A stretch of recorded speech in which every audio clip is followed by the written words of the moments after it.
मी निर्भय महाराष्ट्र पार्टी निफाड तालुका अध्यक्ष संतोष यादव सुरडकर.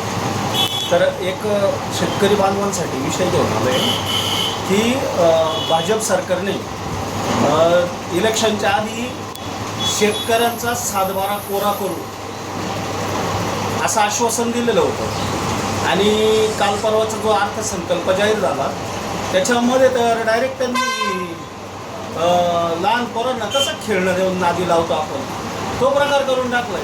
म्हणजे किती भयानक अवस्था आहे. आपण जर शेतकरी हा जगाचा पोशिंदा असं समजतो, राजा समजतो, तर तुम्ही त्याला काय लहान पोरगं समजता की काय? हा अहो 2 लाख रुपये कर्ज हे काय भानगड काय?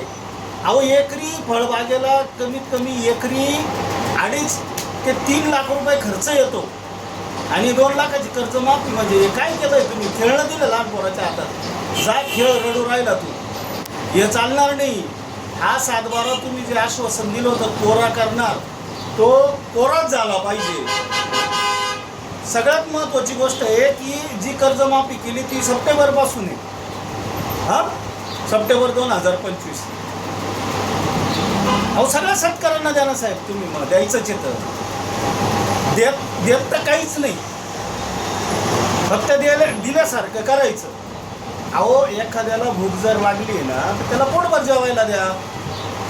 नुसतं ताट वाढून नका ना ठेवू साहेब समोर. तर माझं सपशेल असं या भाजप सरकारवर आरोप आहे आणि रोष आहे की तुम्ही जी कर्जमाफी केली ती फक्त शेतकऱ्यांच्या तोंडाला पानं पुसलेले, बाकी काहीच केलेलं नाही आहे.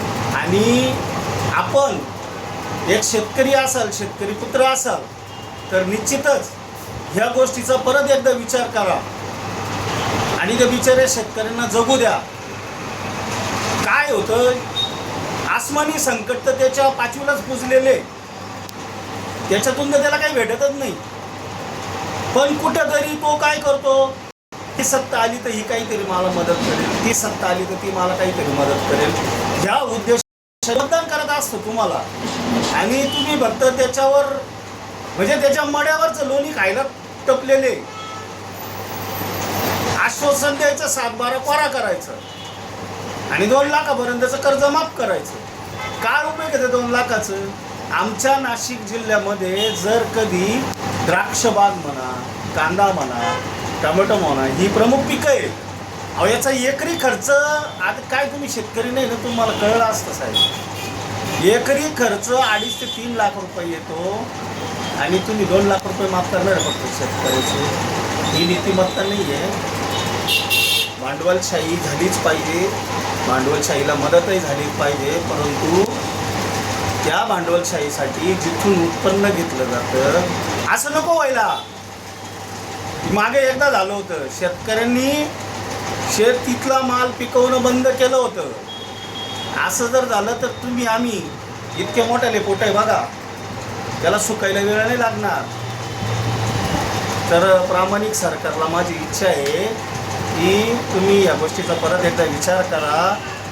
शक्य तेवढा तो सातबारा कोरा करायचा प्रयत्न करा. हीच एक नम्र विनंती आहे. धन्यवाद. एकच लक्ष, जनतेचे प्रश्न.